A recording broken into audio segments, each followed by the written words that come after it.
السلام علیکم، میں ہوں محمد مظہر۔ ناظرین، کیا عمران خان نے ملک کے خلاف بغاوت کی؟ انہوں نے اپنے شہریوں کو ملک کے خلاف بغاوت پر اکسایا۔ لاہور پولیس نے اس بارے میں باقاعدہ اعلان کر دیا ہے کہ عمران خان ملک کے خلاف بغاوت کرنے میں ملوث ہیں، شہریوں کو ملک کے خلاف ہتھیار اٹھانے پر اکسانے میں ملوث پائے گئے ہیں، اور پولیس نے دعویٰ کیا ہے کہ انہیں اس چیز کے شواہد مل گئے ہیں۔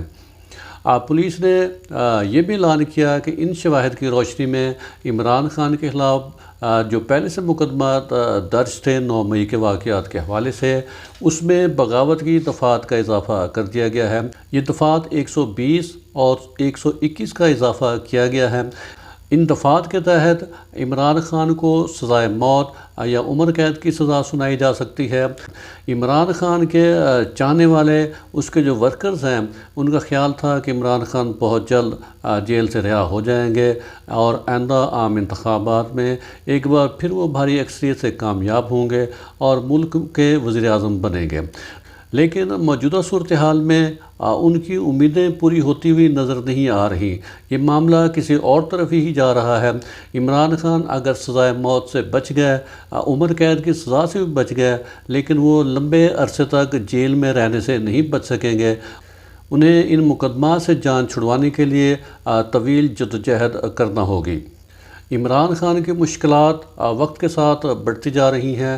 ان کا کوئی جلد جیل سے باہر آنے کا کوئی امکان نظر نہیں آ رہا۔ ناظرین، دوسری خبر یہ ہے کہ عمران ریاض خان کی رہائی کا معاملہ فی الحال کھٹائی میں پڑا ہوا ہے۔ عمران ریاض خان کی رہائی کا فیصلہ تو ہو چکا ہے، لیکن اس میں نامعلوم وجوہات کی وجہ سے کچھ تاخیر ہو رہی ہے۔